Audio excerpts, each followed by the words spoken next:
Avant de passer à la lecture du passage de ce matin, on continue notre série dans 1 Pierre, juste pour se remettre en contexte. La semaine dernière, on a vu ensemble que Christ peut soit être le fondement de ta vie, la pierre d'angle, comme dans un édifice à laquelle tu vas t'ajuster, à laquelle toute l'Église est appelée à s'ajuster, ou soit que Christ va être une occasion de chute pour toi, l'objet de scepticisme. Tu vas entendre parler de Jésus-Christ, tu vas dire non, ça n'a pas de bon sens, puis ça va devenir littéralement ta pierre d'achoppement. Ce qui va t'empêcher d'aller vers Dieu, c'est le message concernant Christ. Pierre continue son idée cette semaine en revenant sur l'Église, en nous parlant de cette Église, cet édifice de Dieu qui est bâti autour de Christ, ajusté à Christ. Ce qu'on est dans notre identité et ce qu'on est appelé à faire dans ce monde, sur cette terre, et c'est ça qu'on va voir ensemble ce matin. On va aller dans un mot de prière, on va écouter la lecture de la parole de Dieu ensemble. Père éternel, on vient dans ta présence, ça a déjà été mentionné, mais Père, je veux prendre le temps de te remercier pour les mamans. Je veux te remercier, Seigneur, pour ma maman qui a persévéré dans la foi, alors que mon frère et moi, on était loin de toi, errants, égarés. Elle persévérait pour être un témoignage de lumière auprès de nous, un témoignage chrétien, Seigneur, et je te bénis pour ma mère, je te bénis pour la mère de mes enfants. Et je te demande de bénir les mamans aujourd'hui, Seigneur, de consoler aussi ceux qui traversent des deuils, Seigneur, parce qu'ils ont perdu leur mère. Et Père, on vient devant toi ce matin parce que tu es le Père de toute consolation, parce que tu nous instruis en toutes choses. Et nous voulons, Seigneur, découvrir davantage notre identité comme peuple de Dieu, comme Église, Seigneur, et saisir davantage notre appel en ce monde. À quoi est-ce que tu nous appelles comme Église? Alors viens nous parler ce matin, Seigneur. Nos cœurs sont disponibles, on est à l'écoute. C'est en Jésus-Christ qu'on te prie. Amen. Écoutons la lecture de la parole de Dieu. La lecture de ce matin est tirée du premier épître de Pierre, du chapitre 2, verset 1 au verset 10. Je vais lire la nouvelle édition Genève. 1 Pierre, chapitre 2, versets 1 à 10. Rejetant donc toute méchanceté et toute ruse, la dissimulation, l'envie et toute médisance, désirez, comme des enfants nouveau-nés, le lait spirituel et pur, afin que vous croissiez pour le salut, si vous avez goûté que le Seigneur est bon. Approchez-vous de lui, pierre vivante, rejetée par les hommes, mais choisie et précieuse devant Dieu. Et vous-même, comme des pierres vivantes, édifiez-vous pour former une maison spirituelle, un saint sacerdoce, afin d'offrir des victimes spirituelles agréables à Dieu par Jésus-Christ. Car il est dit dans l'Écriture, « Voici, je mets en Sion une pierre angulaire, choisie, précieuse, et celui qui croit en elle ne sera point confus. L'honneur est donc pour vous qui croyez, mais pour les incrédules, la pierre qu'ont rejetée ceux qui bâtissaient est devenue la principale de l'angle, et une pierre d'achoppement et un rocher de scandale. Ils s'y heurtent pour n'avoir pas cru à la parole, et c'est à cela qu'ils sont destinés. Vous, au contraire, vous êtes une race élue, un sacerdoce royal, une nation sainte, un peuple acquis, afin que vous annonciez les vertus de celui qui vous a appelé des ténèbres à son admirable lumière. Vous, qui autrefois n'étiez pas un peuple, et qui maintenant êtes le peuple de Dieu. Vous, qui n'aviez pas obtenu miséricorde, et qui maintenant avez obtenu miséricorde. Merci Stéphane. 2 versets ce matin. On aurait pu faire plus qu'un message dessus. La notion de l'identité, hein? Notre identité comme individu, c'est quelque chose qui est au cœur de toutes les conversations aujourd'hui, à notre époque. Définir ton identité, c'est important. Mais c'est vrai. C'est vrai que quand tu sais qui tu es, c'est vrai que lorsque tu assumes, tu comprends qui tu es et que tu comprends quel est ton rôle dans cette vie, les choses deviennent plus claires, les choses deviennent plus simples. Et lorsque l'Église ne comprend pas qui elle est, lorsque le peuple de Dieu ne saisit pas ce que ça veut dire, c'est difficile de comprendre quel est notre rôle dans cette vie. Mais lorsque ces choses-là deviennent limpides, on peut vraiment entrer au service de Dieu, puis entrer même au service des hommes qui nous entourent, pour leur faire connaître la personne de Dieu. Voici comment je résumerai l'exposé de ce matin. Appelé de toutes les nations de la terre, le peuple de Dieu a été créé pour annoncer la grandeur du Dieu qui sauve. Je répète ça. Appelé de toutes les nations de la terre, le peuple de Dieu a été créé pour annoncer la grandeur du Dieu qui sauve. Pierre dit au verset 9, « Vous, au contraire, vous êtes une race élue, un sacerdoce royal, une nation sainte, un peuple acquis, afin que vous annonciez les vertus de celui qui vous a appelé des ténèbres à son admirable lumière. » Pierre vient de parler au verset précédent de ceux pour qui Christ a été une occasion de chute. Ils ont entendu l'Évangile, puis dans ce message-là, ils se sont dit, c'est pas possible que ce soit vrai. C'est pas possible que je sois pécheur. C'est pas possible que Dieu me juge. Je serais tant pécheur que Dieu me jugerait. C'est pas possible qu'il y ait un seul chemin de salut, Jésus-Christ. Et pour plusieurs, Christ est un objet de scepticisme ou de scandale. Et si c'est le cas, ils sont destinés à être loin de Dieu pour l'éternité. Maintenant, Pierre revient sur ceux qui ont été appelés de Dieu. Et il dit, vous au contraire. Au contraire. Et là, Pierre va faire plein de références à des passages de l'Ancien Testament. Ces deux versets-là sont remplis d'eschatologie. C'est quoi l'eschatologie? C'est la doctrine ou l'enseignement biblique sur la fin des temps. Et ces deux passages-là en sont remplis parce qu'ils nous aident à comprendre qui est le peuple de Dieu à la lumière du Nouveau Testament, à la lumière de l'Évangile, à la lumière de ce que Jésus-Christ a fait lui-même. Appelé des ténèbres. Pierre fait allusion à l'Ancien Testament. Il est en train de faire allusion à un passage dans le prophète Ésaïe qui a vécu au 8e siècle avant Jésus-Christ. Et donc, il fait allusion à ce passage qu'on trouve dans Ésaïe 43 au verset 19. Voici ce qu'on lit. « Voici, je vais faire une chose nouvelle, sur le point d'arriver. » Bon, 8 siècles avant, les prophéties, c'est souvent comme ça. « Ne la connaîtrez-vous pas? Je mettrai un chemin dans le désert et des fleuves dans la solitude. Les bêtes des champs me glorifieront, les chacals et les autruches, parce que j'aurai mis des eaux dans le désert. » Il va y avoir de la vie qui va naître là où il y avait la mort. Là où il y avait la mort. Des fleuves dans la solitude pour abreuver mon peuple, mon élu.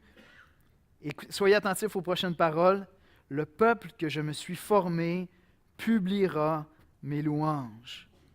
Pierre vient juste de dire, afin que vous annonciez les vertus de celui qui vous a appelé des ténèbres à son admirable lumière. Le prophète Ésaïe annonçait dans l'Ancien Testament que le peuple d'Israël, déporté en Babylone, serait un jour sauvé, un jour reconstitué. Et les prophètes avaient annoncé que ce serait plus que le peuple d'Israël, que des gens de toutes les nations de la terre se joindraient et formeraient le peuple de Dieu. Ésaïe avait annoncé ça, d'autres prophètes avaient annoncé ça. Ésaïe annonçait qu'un jour de délivrance viendrait et que ce peuple libéré publierait les louanges de Dieu. Le peuple que je me suis formé publiera les louanges de Dieu, la gloire de Dieu. Et Pierre voit dans l'Église la réalisation de ces prophéties-là. C'est pour ça que je vous dis, c'est plein d'eschatologie. Pierre est en train de parler du peuple d'Israël dans l'Ancien Testament et il dit, voici, ceci est accompli dans l'Église de Jésus-Christ. Maintenant, rappelez-vous la lettre de 1 Pierre. On l'a vu au tout début de la lettre. C'est une lettre qui devait circuler. C'est une lettre qui est écrite pour des chrétiens dans plusieurs régions, plusieurs villes, différentes nations, essentiellement des églises composées de non-juifs qui ont entendu l'Évangile et qui se sont convertis. Puis Pierre est en train de faire allusion à ces passages dans Ésaïe pour nous dire que ça s'est accompli. Il y a quelque chose de radical qui est en train de se produire ici. Quelque chose de fondamental qui nous aide à comprendre ce qu'est l'Église, quelle est notre identité, comme communauté, comme Église, mais l'Église partout sur la terre. Qui sommes-nous? Quelle est notre identité? Et Pierre voit dans l'Église l'accomplissement de ces prophéties. Dieu a honoré ses promesses en se formant un peuple composé des gens de toutes les nations de la terre.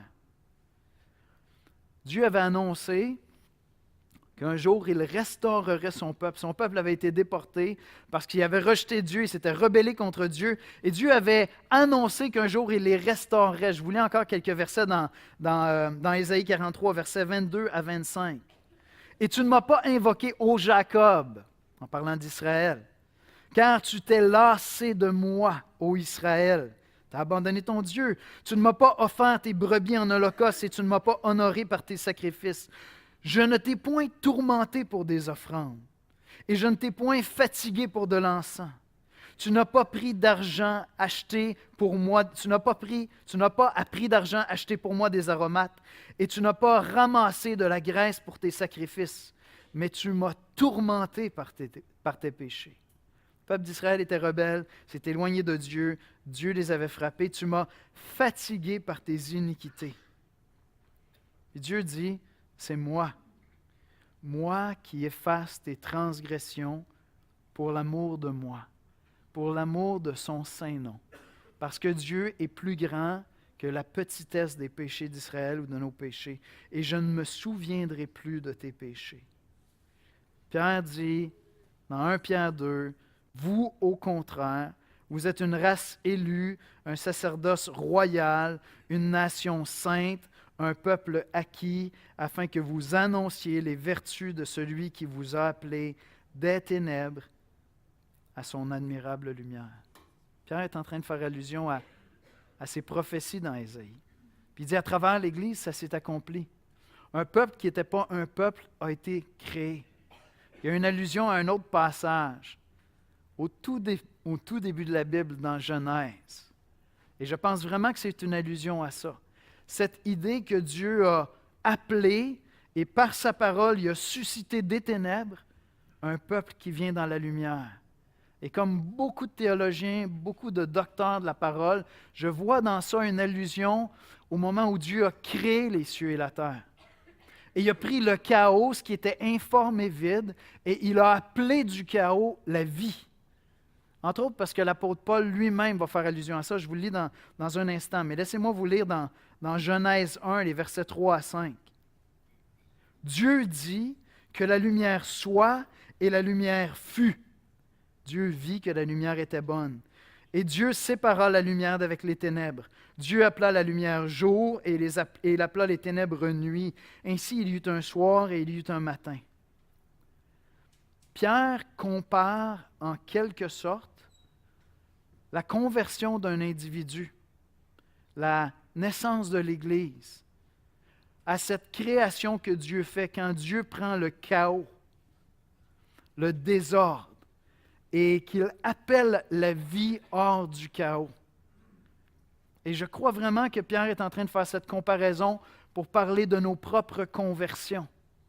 Lorsque tu viens à la foi en Jésus-Christ, tu passes de cet état de mort spirituelle où tu étais étranger de Dieu, tu n'étais pas du peuple de Dieu. Créature de Dieu, c'est ce que les Écritures me disent, mais pas enfant de Dieu. Parce que tu étais séparé de Dieu par ton péché, et nous l'étions tous. Puis Dieu appelle du chaos de ma vie, loin de Dieu, par sa voix, il fait jaillir la vie. Regardez bien ce que Paul fait avec cette même référence-là dans 2 Corinthiens au chapitre 4, verset 6.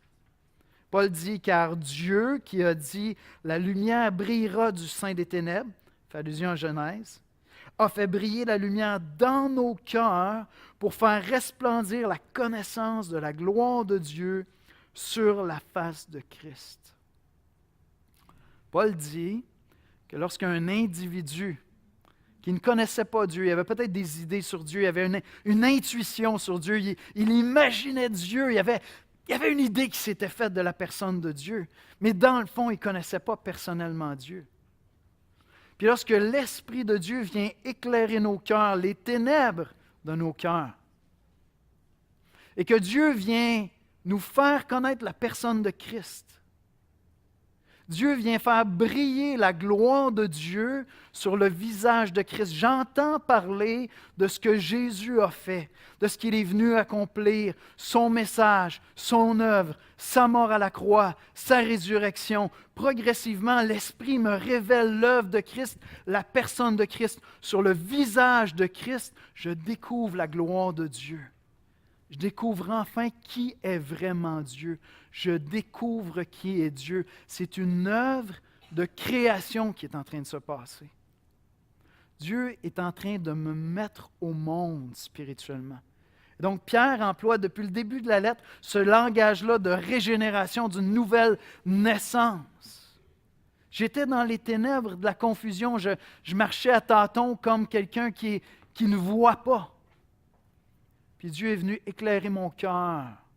Et sans l'appel de Dieu, sans la lumière de Dieu, je ne pouvais pas saisir l'Évangile. Certains d'entre vous, et là je ne joue pas au prophète, c'est parce qu'on en parle ensemble que je le sais. Certains d'entre vous êtes en train d'expérimenter ça actuellement. Certains d'entre vous êtes en train de voir cette lumière-là entrer dans vos cœurs et vous êtes en train de découvrir Dieu comme vous ne l'aviez jamais saisi. C'est ça qui est en train de se passer. Pierre dit, ça c'est le moment où Dieu t'appelle par sa voix puissante. De la même manière que Christ a appelé Lazare hors du tombeau. Lazare sort. Il n'y avait pas de discussion, vous comprenez? Lazare n'allait pas se dire, non, je ne pense pas. Je vous l'ai dit, je ne sais même pas si Lazare était content. Tu sais, je me dis, après, il est allé voir ses sœurs et il a dit, sérieux, vous ne pouviez pas me laisser, j'étais en paix. Tu sais. Mais quand Christ t'appelle, tu réponds. Quand Dieu appelle la vie hors du chaos, hors du désordre, hors des ténèbres, la vie jaillit. La grande majorité d'entre vous, vous avez expérimenté ça. Vous avez vécu cette vie qui a jailli en vous lorsque vous avez saisi qui était Christ et en saisissant, en comprenant qui est Christ, vous avez compris qui est Dieu. Avant, vous pensiez des choses sur Dieu. Maintenant, vous avez connu Dieu. Et Dieu a appelé celui qui n'était pas un peuple de Dieu, ceux qui n'étaient pas du peuple de Dieu, ceux qui n'avaient pas reçu la révélation dans l'Ancien Testament parce que nous n'étions pas d'Israël. Dieu a appelé des ténèbres une vie nouvelle. Il s'est donné un peuple. Et c'est ça qu'il est en train de décrire ici. C'est vraiment, vraiment superbe. C'est vraiment majestueux. Et Pierre, selon les prophéties de l'Ancien Testament, voit que Dieu avait annoncé qu'il se formerait un peuple nouveau. Vous êtes le peuple de Dieu. Pierre va utiliser tout le langage de l'Ancien Testament. Il est en train de citer des passages comme Exode 19:6. Genèse, Exode, Ancien Testament, peuple d'Israël. Voici ce qu'on lit dans Exode 19:6. Vous serez pour moi un royaume de sacrificateurs et une nation sainte. Puis Pierre dit, mais vous, au contraire, vous êtes une race élue. Vous êtes un peuple de sacrificateurs. Vous êtes un peuple acquis. Pierre applique à l'Église ces déclarations que Dieu avait faites sur le peuple d'Israël. Il y a beaucoup d'eschatologie dans ce passage-là, puis je ne m'étirerai pas, mais étudiez ça, les amis. Étudiez ça. Il y a beaucoup de lumière ici. Vous, au contraire, vous êtes une race élue, un sacerdoce royal, une nation sainte, un peuple acquis, afin que vous annonciez les vertus de celui qui vous a appelé.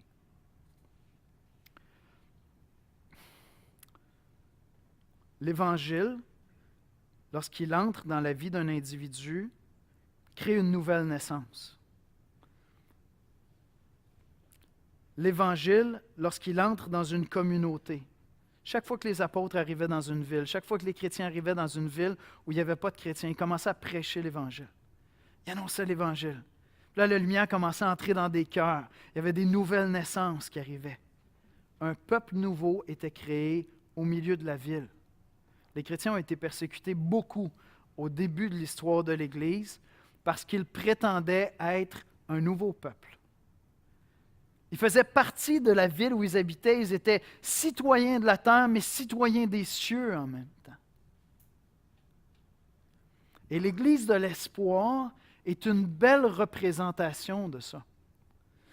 Voyez-vous, lorsqu'on lit l'Apocalypse, on voit que dans l'éternité, les différences culturelles sont encore célébrées. Il y a des gens qui célèbrent Dieu avec toutes les langues de la terre. C'est comme j'ai l'impression que dans l'éternité, ce qui va se passer, des fois je fais des mauvaises blagues, puis je dis on va tous parler français parce que le français, ça prend l'éternité pour l'apprendre, d'accord? Donc on se prépare pour l'éternité, mais c'est une mauvaise blague. Je pense que ce qui va se passer dans l'éternité, c'est qu'on va parler notre langue maternelle, puis à quelque part, par l'intervention de Dieu, on va comprendre toutes les langues, mais on va continuer à louer Dieu dans notre langue.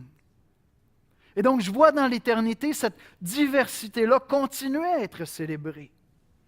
Et donc, dans l'Église, ce qu'on trouve, c'est un accueil, c'est une ouverture sur plein de cultures qui viennent se rencontrer parce qu'une nouvelle culture, un lien unificateur, une pierre d'angle auquel chacun vient s'ajuster, à laquelle chacun vient s'ajuster. Et donc, ça crée une nouvelle communauté dans laquelle je ne suis pas appelé à m'effacer puis à oublier mon histoire. Moi, je viens du Cameroun. Moi, je viens du Mexique. Moi, je pense que je viens d'ici, mais il y a longtemps, je venais peut-être de la France, par exemple. Tu sais. Puis on vient de partout, puis avec notre culture propre, puis on se rend compte, on est dans un petit groupe, on commence à jaser, puis des fois même ça frotte un peu, puis on dit « Ouais, mais c'est pas comme ça que je vois le texte. » Là, on discute sur des questions d'opinion, puis on s'en va dans les Écritures, mais on a Christ au centre, qui nous permet de vivre ensemble à travers les générations qui ont elles-mêmes des cultures différentes, à travers des peuples qui ont des cultures différentes, mais on a Christ au centre qui nous unit, qui nous permet de dépasser ces barrières-là sans demander à l'autre de devenir comme moi. L'Église a dû apprendre ça. Vous savez, lorsque les missionnaires partaient encore au 17e, même au 18e siècle, les missionnaires partaient d'Angleterre puis ils arrivaient en Chine. Dans leur idée, qu'est-ce qu'ils devaient faire? Ils avaient deux choses à faire. Faire des petits chrétiens puis faire des petits Anglais. Je suis sérieux, là? C'est ça qu'ils pensaient. Parce que la culture anglaise avait été tellement pénétrée du christianisme que c'était la culture chrétienne, dans le fond. Fait que si tu es chrétien, tu vas t'habiller comme un Anglais. Et c'était vrai là, pour toutes les nations, pas seulement l'Angleterre. Puis là, des flyers comme Hudson Taylor sont arrivés, puis ils sont allés en mission en Chine, puis là, ils ont dit « OK, les Anglais, vous n'avez rien compris », parce qu'ils vivaient dans leur quartier anglais. Hein? Puis là, dans le jour, ils sortaient, puis là, ils allaient parmi les Chinois, puis là, ils se mêlaient. Mais leur objectif, c'était de faire deux choses, des petits chrétiens et des petits Anglais. Puis Hudson Taylor, il dit non, ça ne fonctionne pas comme ça. Il faut aller vivre avec les Chinois comme des Chinois. Je ne pourrais pas adhérer à tout dans la culture parce qu'il y a des choses dans la culture que je ne peux pas racheter. Il y a des choses dans la culture qui sont incompatibles avec l'Évangile. Parce que fondamentalement, c'est péché. Mais il y a tant dans la culture, chaque être humain étant créé à l'image de Dieu, il y a tant dans chaque culture qui fait un bel écho à la parole de Dieu. Et donc, je n'ai pas à rejeter ça. Puis il y a d'autres choses dans la culture qui demandent peut-être d'être rachetées, d'être corrigées, d'être ajustées un peu. Mais on n'a pas à rejeter les cultures. Et donc, l'Église a dû apprendre cela. Parce qu'à quelque part, elle était en train de... J'ai juste le mot bleacher, de blanchir les cultures et on en perdait la puissance et la beauté de l'Évangile. Et donc, vous trouvez ici dans l'Église de l'Espoir, j'aime ça, hein? Un beau reflet de ce que Pierre est en train de célébrer ici. Ceux qui viennent de toutes sortes de nations, qui viennent de toutes sortes de cultures différentes, sans avoir à effacer entièrement leur culture, trouvent ce lien commun qui est la personne de Jésus-Christ. Et on vient s'ajuster à cette pierre d'angle-là. On forme un peuple nouveau. Et ça, c'est un témoignage puissant. Pour les gens qui viennent nous visiter, pour les gens qui viennent dans nos petits groupes, pour les gens qui viennent dans nos maisons et qui voient ça. L'intégration culturelle, c'est l'Évangile le meilleur facteur pour le faire. Parce que ça ne vous demande pas de disparaître et de vous effacer.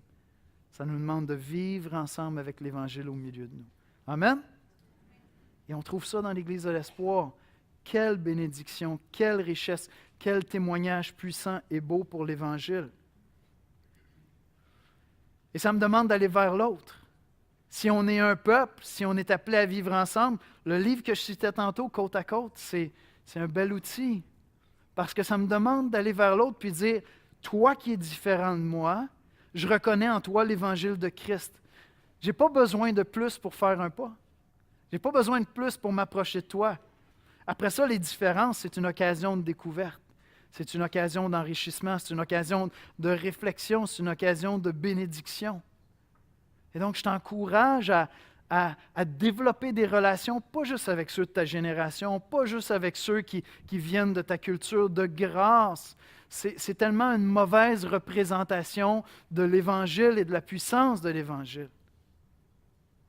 Non, je t'encourage à vivre comme faisant partie d'une famille qui est tellement multiple et tellement différente. Parce que nous sommes tous frères et sœurs en Jésus-Christ. En Jésus-Christ. Inviter mon prochain à entrer dans ma vie. L'importance d'apprendre à vivre ensemble avec cette diversité-là. Maintenant, quel est le but de l'Église? Puis on va rentrer un petit peu plus dans les noms qui sont donnés à l'Église ici. On a déjà dit il y a 2 semaines, je sais que ça vous avait un peu provoqué,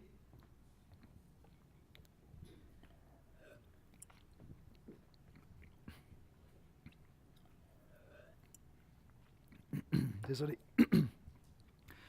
On avait déjà dit il y a 2 semaines, Pierre nous dit que nous sommes purifiés par l'Évangile afin de vivre un amour fraternel sincère. Et j'étais donc allé jusqu'à dire que l'Église est créée, puis on est sauvé pour aimer l'Église. Là, il y en a qui disaient, non, on est créé pour la gloire de Dieu, on est sauvé pour la gloire de Dieu. Oui, ça reste souvent très intangible. C'est pour ça que Jacques me dit, tu me dis que tu aimes Dieu, j'aimerais voir comment tu aimes ton frère. Ça va être la mesure de ton amour pour Dieu. C'est là que ça va devenir concret, cette histoire-là. Et donc, on est sauvé pour un amour fraternel sincère, pour aimer l'Église.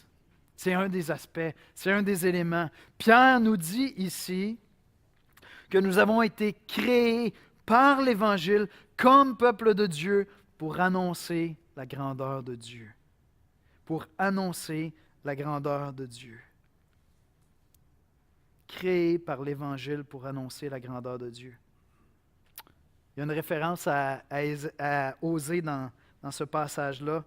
Dans Osée 2, 21, un autre petit prophète dans l'Ancien Testament, on lit « Je serai ton fiancé pour toujours, je serai ton fiancé par la justice, la droiture, la grâce et la miséricorde. » Il dit, vous n'étiez pas un peuple, mais vous êtes devenu un peuple. Vous n'aviez pas reçu miséricorde, mais vous avez reçu miséricorde. Vous êtes devenu un peuple créé par la miséricorde de Dieu, par l'Évangile. Et Dieu s'est fiancé à nous. Dieu s'est marié à nous pour que nous célébrions sa grandeur. Il dit au verset 9, vous au contraire, vous êtes une race élue, un sacerdoce royal, une nation sainte, un peuple acquis, afin que vous annonciez les vertus de celui qui vous a appelé des ténèbres à son admirable lumière. Il dit, vous êtes un sacerdoce royal. À quoi il est en train de faire allusion? À la prêtrise. Dans l'Ancien Testament, le peuple d'Israël avait une tribu qui était consacrée à la prêtrise. Et le rôle des prêtres dans l'Ancien Testament était de jouer le rôle de médiateur entre Dieu et les hommes. Ils avaient la responsabilité de présenter dans le tabernacle ou à l'autel, au temple, à tous les jours, de venir célébrer l'Éternel, d'offrir des louanges au nom d'Israël. Au nom du peuple d'Israël, de venir adorer Dieu, célébrer Dieu. Mais ils avaient un autre rôle aussi, c'était lequel? Celui d'intercesseur. Ils allaient vers le peuple d'Israël qui avait péché, qui était inapte à se présenter devant Dieu. Et ils venaient présenter des offrandes en faveur du peuple d'Israël. Puis Pierre nous dit que chaque chrétien, toute l'Église, ensemble, nous sommes un sacerdoce royal. Pourquoi royal? Parce que nous connaissons notre roi. Parce que j'ai plié le genou devant le roi Jésus-Christ, parce que je connais son royaume. Et chacun d'entre nous, nous sommes des prêtres qui sommes là pour célébrer la gloire de Dieu, comme les prêtres le faisaient au temple. On est là pour proclamer, pour annoncer les vertus de celui qui nous a appelés des ténèbres à son admirable lumière. Et on est là pour proclamer ces vertus-là au monde qui ne connaît pas Dieu. On est là pour intercéder en faveur de ce monde-là. Je vois dans ce passage-là, comme tant de théologiens, à la fois l'adoration que l'Église adresse à Dieu. Ce matin, on chante des louanges. Ce matin, on va dans la prière. Cette semaine, vous avez pris le temps de prier, vous avez pris le temps de remercier Dieu pour des choses qu'il vous donne, vous avez pris le temps d'adorer Dieu. C'est ça, annoncer les vertus. Annoncer, littéralement en grec, c'est annoncer l'excellence. C'est ça le mot qui est là. L'excellence de celui qui vous a appelé des ténèbres à son admirable lumière. Mais je vois aussi l'évangélisation. Annoncer les vertus de celui qui vous a appelé des ténèbres à son admirable lumière. Et donc, notre rôle de prêtre, d'intercesseur, d'adorateur, c'est à la fois de garder les yeux fixés sur Dieu, puis l'adorer, le célébrer, plonger les regards dans l'Évangile. Tantôt, c'est quoi qu'on a dit? Voir la gloire de Dieu reflétée sur la face de Christ. Je plonge les regards dans l'Évangile, puis je dis, Dieu, comme tu es merveilleux. Comme tu es merveilleux d'avoir fait de nous des gens disparates, qui avions si peu en commun. Tu nous as rassemblés autour de l'Évangile. Chacun, on cherchait ce qui nous plaisait. On allait dans toutes sortes de directions, on ne marchait pas nécessairement avec Dieu, on ne cherchait pas Dieu. Puis tu nous as réunis autour de Christ. Tu as fait de nous un peuple d'adorateurs, un peuple de proclamateurs. Et Dieu nous a sauvés, littéralement, pour que nous annoncions les vertus de celui qui nous a appelés des ténèbres à son admirable lumière. Vous avez déjà entendu la citation de John Piper. Pourquoi est-ce qu'il y a de l'évangélisation? Je l'ai cité il n'y a pas si longtemps, je ne me souviens pas si c'est dans l'exposé ou dans mon cours. Pourquoi est-ce qu'il y a de l'évangélisation? Parce qu'il n'y a pas assez d'adoration. L'évangélisation sert à annoncer l'Évangile à ceux qui ne sont pas des adorateurs de Dieu, pour qu'en connaissant l'Évangile, ils deviennent des adorateurs de Dieu. L'évangélisation va être nécessaire jusqu'à ce que le Seigneur revienne. L'évangélisation est nécessaire là où il y a peu d'adorateurs. On est au Québec, les amis. Je vous l'ai déjà dit, si vous venez d'autres pays où l'Évangile est en croissance très rapide, vous venez de certaines régions, certains pays d'Afrique, vous venez d'Amérique latine, vous êtes venus ici pour vous installer, pour donner peut-être une meilleure expérience de vie à vos enfants, pour avoir plus de sécurité. Amen, que Dieu vous bénisse. Mais Dieu avait un projet plus grand que celui-là. Si vous connaissiez l'Évangile quand vous êtes arrivé ici au Québec, Dieu vous envoyait ici comme missionnaire. Parce que cette terre-là compte peu d'adorateurs. On ne forme pas 1% de la population. Et donc, vous avez été envoyés pour annoncer les vertus, l'excellence de celui qui nous a appelés des ténèbres à son admirable lumière. Et c'est vrai pour chacun d'entre nous. Si tu es chrétien, tu es appelé à parler de la grandeur de Dieu. Ça se fait simplement. Ça se fait en allant aider mon voisin, puis à un moment donné, dans la conversation, ça va venir, il va dire, pourquoi vous faites ça? Qu'est-ce que vous êtes en train de faire? Les Québécois sont assez allergiques à des conversations directes sur l'Évangile. Je pense qu'il faut les faire quand même. Hein? Même s'ils sont allergiques, ils ont besoin d'entendre l'Évangile. Mais souvent, par contre, si j'entre dans une maison en venant laver des fenêtres, en venant aider quelqu'un, il y a un moment où il y a une conversation. Jonathan a parlé des déménagements. Je me rappelle, il y a 2 ou 3 ans, on était avec des équipes, puis on sillonnait les rues, puis là, on cherchait des camions de déménagement, des camions de location. On ne voulait pas déranger les professionnels. Des camions de location, puis là, on arrivait, puis on disait, hey, on est 5-6 personnes, est-ce qu'on peut vous aider à vider votre camion? Je me souviens d'une dame qui pleurait devant moi. Elle disait, mais vous êtes qui, vous? Vous êtes des anges, vous arrivez d'où? Non, je ne suis pas un ange, ça, je peux te le dire. Mais je suis un chrétien, puis Dieu m'a aimé. Je fais juste redonner l'amour que Dieu m'a donné. Puis on ne se gêne pas, hein? On ne se gêne pas pour annoncer l'Évangile, on ne se gêne pas pour partager l'amour de Dieu, mais j'ai un accès que je n'aurais pas eu autrement, je n'aurais pas eu cette possibilité-là. Ça se fait simplement comme ça. Ça se fait simplement lorsque tu parles avec quelqu'un au travail, puis la personne vit un moment difficile, puis simplement tu vas lui dire, écoute, on n'a peut-être jamais parlé de ma foi, mais je suis chrétien, est-ce que tu permets que je prie pour toi cette semaine? Hey, c'est rare les gens qui vont dire, non, prie pas pour moi! Moi, ça ne m'est jamais arrivé encore, tu sais. Ça se fait comme ça. Ça commence comme ça. Puis après ça, je vais juste prendre des nouvelles. Hey, tu m'avais partagé ça, j'ai prié pour toi, comment ça va? Comment ça va? Puis de fil en aiguille, tu te retrouves à discuter de l'Évangile, à parler de Jésus-Christ, à parler de ta foi, d'où ça vient, ça. Ça se fait simplement comme ça. Ça se fait simplement en suivant l'actualité avec, écoutez, l'actualité. La loi C-21. Toi, ça te dérange-tu, cette affaire-là? Moi, non. Dans un sens, parce que je suis chrétien, j'ai pas besoin de porter de symbole, j'ai pas besoin de porter une croix pour être chrétien. Mais en même temps, je suis inquiet, je me pose la question, est-ce que ça veut dire qu'il va falloir que je cache ma foi? Est-ce qu'on s'en va dans une société où je vais devoir cacher ma foi parce que ça va devenir intoléré partout? Est-ce que c'est ça la culture, le pays qu'on est en train de construire, la province qu'on est en train de construire? Une province où il faut cacher notre foi? Je ne savais pas que c'était ça, l'ouverture au Québec. Je ne suis pas sûr que je me sens accueilli comme chrétien. Je m'en vais vers l'Évangile. Ça se fait simplement. Ça se fait simplement. Ça se fait simplement avec un sourire, à travers des moments difficiles, en partageant comment, comme chrétien, je vis des deuils, en partageant comme chrétien comment je vis des difficultés dans mon mariage puis des joies dans mon mariage, comment j'élève mes enfants dans les moments où ça va bien puis dans les moments où mes enfants brisent mon cœur, puis je partage ça avec un collègue de travail, je partage ça dans la famille, puis je leur partage comment je le vis moi comme chrétien. C'est pas long que je vais arriver dans l'Évangile puis dans la grâce. Puis quelqu'un va me poser la question, « Oui, mais Yannick, t'es pasteur, tes enfants, eux autres, la foi, ils sont où? » Ils ont un choix à faire parce qu'un chrétien, ça ne se produit pas à la chaîne. Il n'y a pas d'usine à chrétien. Il n'y a pas d'usine à chrétien. Puis je m'en vais vers l'Évangile parce que c'est un appel individuel entre Dieu et eux. Tout ce que je peux faire, c'est prier pour eux, puis prier pour qu'ils reçoivent cet appel de Dieu. Que Dieu vienne donner cette vie en eux. Ça se fait simplement annoncer les vertus, l'excellence de celui qui nous a appelés des ténèbres à son admirable lumière. Et l'Église est placée ici au Québec pour qu'on adore le Seigneur et qu'on parle de sa grandeur. Et on est un peuple à part. On vit au milieu des Québécois, mais comme des chrétiens.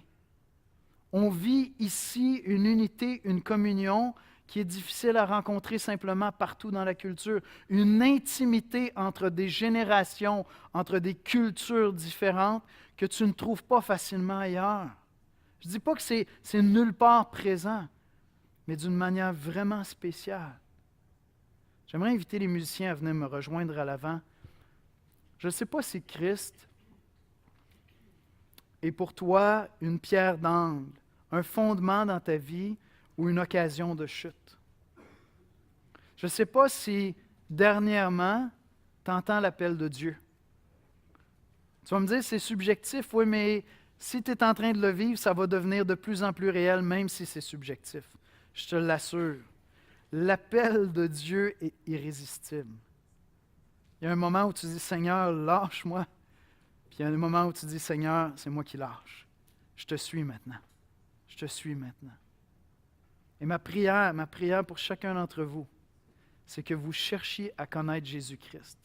Et si Christ est pour toi un objet de scandale, si Christ est une offense pour toi, tu dis c'est n'importe quoi votre histoire, un sauveur qui meurt crucifié sur une croix, c'est dégueulasse votre histoire.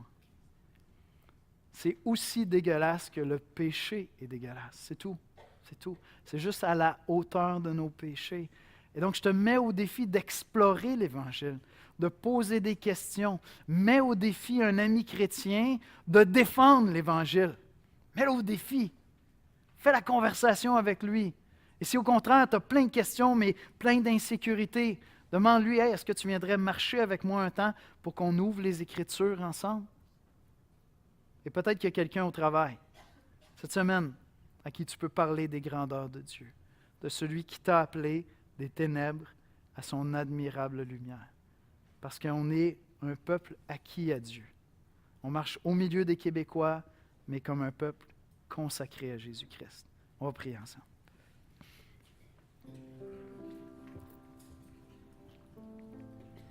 Seigneur Jésus, on vient t'adorer ce matin. On vient te célébrer, on vient t'élever. Père, notre Dieu, tu nous as appelés alors que nous ne te connaissions pas, Seigneur. On avait peut-être entendu parler de toi, peut-être pas. On avait peut-être une idée sur toi, des conceptions sur toi, mais nous avancions à tâtons, dans le noir, par intuition plutôt que par connaissance, Seigneur.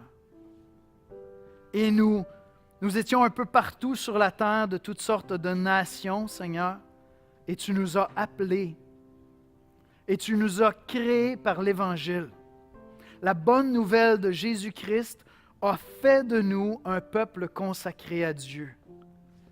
Et Seigneur, je veux te bénir pour cette assemblée, l'Église de l'Espoir, qui imparfaitement, mais réellement, tangiblement, reflète, illustre pour la communauté du Grand Longueuil cette réalité d'un peuple qui t'appartient, Seigneur.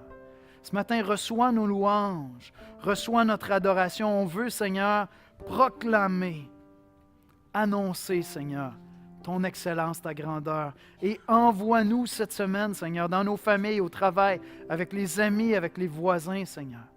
Proclamer l'excellence de celui qui nous a appelés des ténèbres à son admirable lumière. Amen.